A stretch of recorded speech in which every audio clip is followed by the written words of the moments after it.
What's going on, everybody? Welcome back to the Outerzone, the official podcast of Formula Drift. My name is Jacob Gettins, and we have the Prospec podium. So we got Tommy Lemaire, Conor O'Sullivan, and Austin Matta hanging out with us, just hanging out. I mean, a super cool event, crazy event. We talk about the track layout. We talk about what's next in Utah, all the stakes. Amazing, amazing show. I'm loving these. Bonjour, je m'appelle Tommy, je viens de Montréal. yeah, for sure, right? Bonjour, je m'appelle Jacob. Je parle un petit français. I don't speak much, but all right, cool. You guys know the drill here, so let's start off with Austin. Austin, dude, how was this weekend for you? How you feeling, dude? I feel great. Yeah. I felt great coming into this weekend. We drove the car a bunch since Jersey, and I just focused on chasing and getting in proximity and not giving anybody an inch and just learning the car because we switched from nitrous to supercharger this year, and that was a whole new learning curve for me, but I love it. I absolutely love it so much. So. Yeah, your dives and your transitions really is the biggest difference I saw this round to previous rounds. Yep. And I do think it's part of the reason you got as far in the competition as you did. Yeah. Like, they were they were risky, but it wasn't just that you would dive and then hold it. And that's the hard part, right? Like, anybody can dive. I can dive, but I'm just going to dive right into your door and push you through the rest of the zone. But you actually were able to check the car up and get the back end in. So yeah, I focused a lot on chasing people the last few weeks, and it was like a variety of different cars, like pro cars to low cars, horsepower cars make the mistakes in front of me and all of it, just so I can kind of know what's going on and just kind of get the best I can, because I really needed to climb the ladder on the points. So that's what we came in here, and like, if we're gonna have a chance at all to getting the top 3 spot and getting a pro license, that's what we need to do, and we executed. Besides the car letting go at the end, but do you know what that is? Like, I thought I heard something about clutch, and then I thought I heard something about something in the engine. I wasn't sure. The supercharger just didn't like the abuse I gave to it all weekend. That's fair. Yeah. That's fair, man. I mean, we do not do nice things to these cars. No, not at all. So, no, that's, I do. Congrats, though. I mean, thank you. You're if you've been following Prospec, you're a guy that's like been slowly just grinding through it, and it's, I'm sure it's a big breath of fresh air to be like, okay, cool, we know we can do it. Yeah, and it's nice to have no car problems. Hey, Tommy, that's yours. Stupid loud V8 car. At least your car drives right now. Mine's that's a good point. Exactly. I got third, but mine still runs. So it's like, I'm kidding. Less points, but I don't have to work on it later. Yeah, my guys do. They worked all weekend. I hit the tire wall real hard in practice today. Yeah. Oh, actually, no. In our 32 battle, we smoked it really hard. They fixed it countless times, over and over and over. Blew a wheel off. Welcome to drifting, right? Yep. Yeah. Race weekends. Yep. I think that's the part, like, very rarely do you make it to the podium. Like, everything's fine. We barely touched it. Like, it's always something. It's always wrenching. But Conor, I mean, a lot of people talk about, like, oh, we're gonna win, we're gonna do well. You and your dad earlier this week are both like, nah, this is it. We're here. Like, this is it. So you called it. You definitely called it. Yeah, for sure. I mean, we came out of Jersey with a #1 spot, and we came here with high expectations. I wanted that first place really bad, and we ended up getting it. So. Yeah, I mean, I think a lot of people call the win and it never happens, but it's got to be kind of cool to be like, no, we know what we came here to do, and shit, everything lined up. So for sure. Yeah, no, it's awesome. Tommy, I don't want to, I feel like I was positive both of them, but I'm gonna be real Canadian on you. I'm sorry that you missed that transition. It was very uncharacteristic. Did you just get lost in the smoke, or it looked like it gripped? It just, I don't know. It was weird. Yeah, I don't know. The weekend didn't start the way we wanted, so we started the weekend not able to do a lap because the car was not drivable. So we lost the whole day trying to find the problem, and we ended up finding that the steering rack was bent and the steering column was not good. So we changed this, and this morning we discovered that the car is good. So we started a day too late, So it was a little bit hard on the mental, because it's all a mental game, We're all able to do good rounds, but who's very strong mentally?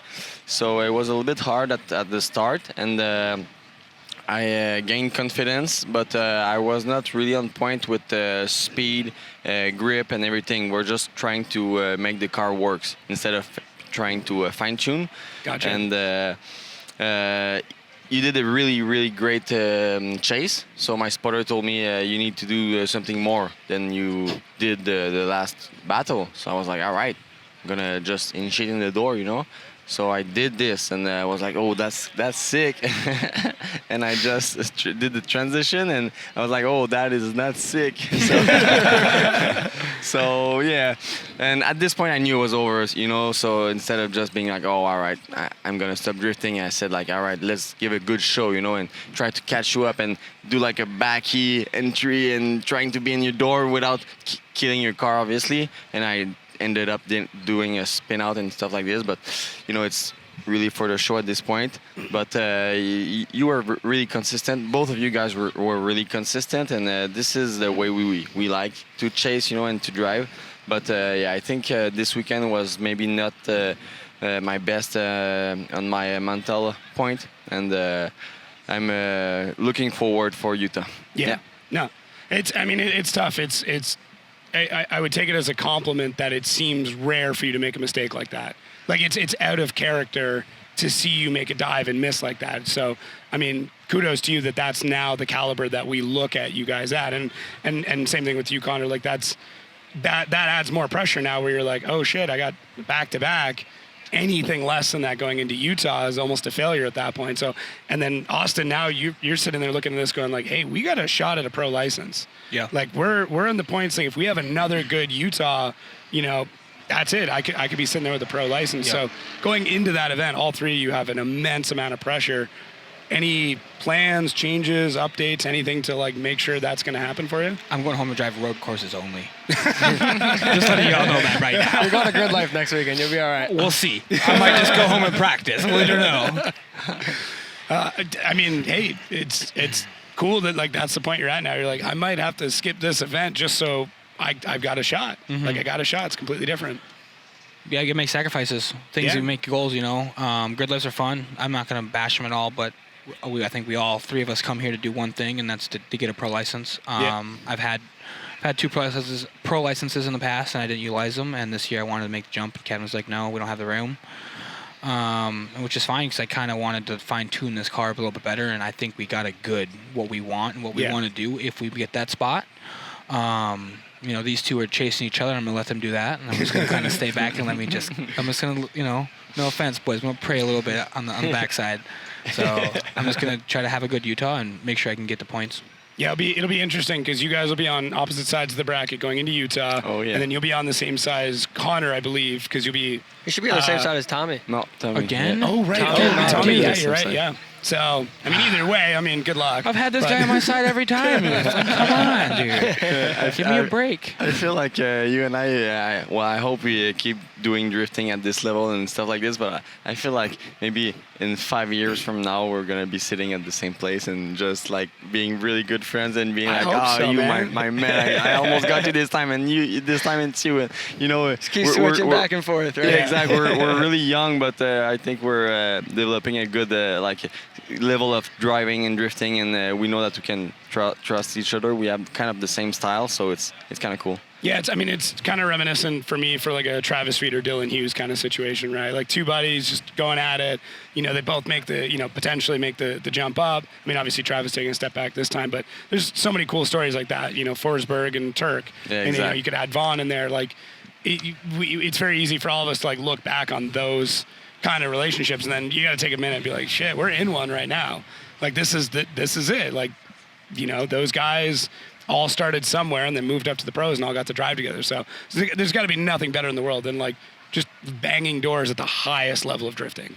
Well, when me and Conor were younger, probably 2 years ago, when he had his first year, he came and ice drifted with me up in Minnesota, and we sat and talked about this. Before I even got into FD. Yeah. Yep. And he told me, I was drifting 2 years at that time. Yeah. I was maybe what? even a year. No way. And I was like, Yeah. I've been in this game how long? Almost 10 years now. And I'm like, dude, you guys are just progressing on me too much, dude. I'm getting into off-road racing, I'm thinking here. It's kind of fun. It looks a little more fun. We do a little bit of off-roading in Formula Drift. A little bit. We do it here and there. So with the track changes this weekend, thoughts, like what were your thoughts in the meeting when you showed up and you're like, bro, there's walls. And then what are your thoughts now that everything's kind of cleared up? The wall, I honestly enjoyed. I think it was a great move. Yeah. I mean, it kind of separated the boys from the men. It was kind of Last sketchy year- at times, man. Last year, I dropped a tire in that zone in the top 4 with Ben Hobson, and it put me in the wall in outer 2 because I transitioned really late. And I think that was just kind of held everyone in, and it was pretty solid. And then 4 was a little bit, it was tight, so I think a lot of people entered differently. So it's kind of hard to chase someone and really understand what they were going to do. But yeah, I think you just had to throw a bunch of angle in 4 and kind of just run it deep and Ride wide. it So out. yeah. I want a wall. And in watch out 4. for the tire wall. Yeah, that got me good in 32. Yeah. But I want a wall. 32 also. Yeah. Just barely grazed it. I had some rubber on my. Oh no, he got it good. Oh, Yeah. all the You way. just went like right back to the line too. You're like, nah, it feels fine. My neck More hurt so toe, more bad. I toe. was like, Yeah. oh. But I want a wall there in 4, Yeah? like there is in 1. Like all the way around it. Yeah, because I don't have to touch tires again. I can just bounce off the wall. That's interesting. Yeah, 4, I just kept like the wall right before 4, I just kept grazing. Every time I came in, Yeah. it was just like more marks on my wrap, just like peeling it off. Then it was the taillight, and thankfully that was it though. So. Hey, whatever. I mean, I'll let them know, man. We did talk about it. I was here when they were doing track setup, and like there was a conversation about it. And then it's like, man, people bin it into that. That's like, okay, now how long is that going to take to reset? Like, Right, especially because you go so fast into outer 4. So I think if there was a wall there, it could have been real bad. We kind of like look back on what happened with Forsberg last year, where he like kind of ran, like he got bumped. You know, similar to like Hurst and in Long Beach when he got bumped by Literal and couldn't transition, just kind of dove into the wall. Imagine doing that into one of those barriers. Right. That's gonna suck. Yep, for But, sure. Yeah, that's all good. Cool. Kind of wrap one. I mean, we're gonna give something a bit away. Tommy, you and I have already recorded a podcast. That's gonna be Yeah. coming out soon. Connor, you and I have got to get one. Yeah, we need to get definitely on got to there. get one. Now that we got 2 podiums, 2 first places, we definitely got to you get got on the there. spot. I think it's I got a really busy schedule, but we're gonna get on there. We're gonna make some time. You know, Yeah. so I think it's like you and I have known each other for a couple of years now, so For it's just sure. like, yeah, we'll get to it. But and then Austin. hey, we might as well just wait after Utah. You know, seal the deal. I mean, we'll see. Man, I like it. And then Austin, man, Don't I get think, too confident. yeah, I know. Is what I like. I think a lot of people aren't aware of, once again, like you said, how long you've been in this, how long you've been grinding at it, the fact that you've held licenses before. So that's another episode I'm pretty pumped for, because you got a really rich history in the sport, and that's going to be interesting. I got a wild one. It's kind of funny. I know a bit. I've been around. I've been around a minute. I mean, I think I came in 2018 with Sexsmith. So Okay. I mean, Okay. I knew you back then, so Yep. I knew some stuff. Yep. So Yep. I got to go digging. I think Human's probably got some dirt on you. I'll have Oh, to hit him ask up. Andy. He got it all on, Yeah, Andy? on a file. Austin Matta. Okay, all right, sick boys. Thank you again. Incredible weekend. Loved it. Glad we got to do this again. You guys, I mean, we got to find some new spots. So I'm gonna start, having to charge rent for these chairs. Austin, congrats again, dude. Thank you. I'm pumped, and we'll catch everybody soon. All right, thanks again to our podium finishers. I really appreciate all the time that they put in, and the fact that, you're going to sit here covered in champagne. Would love feedback on this show. If you really like it, drop a comment down below. Shoot me a line on Instagram. Shoot me in the show notes. If not, Instagram at Jacko13, Jako. Or you can probably just search my name at this point. But thank you again for all the support. Everybody that's given me feedback on the show has been amazing, and we just want to keep improving stuff. So thank you again, and we will catch you for the pro podium coming up next.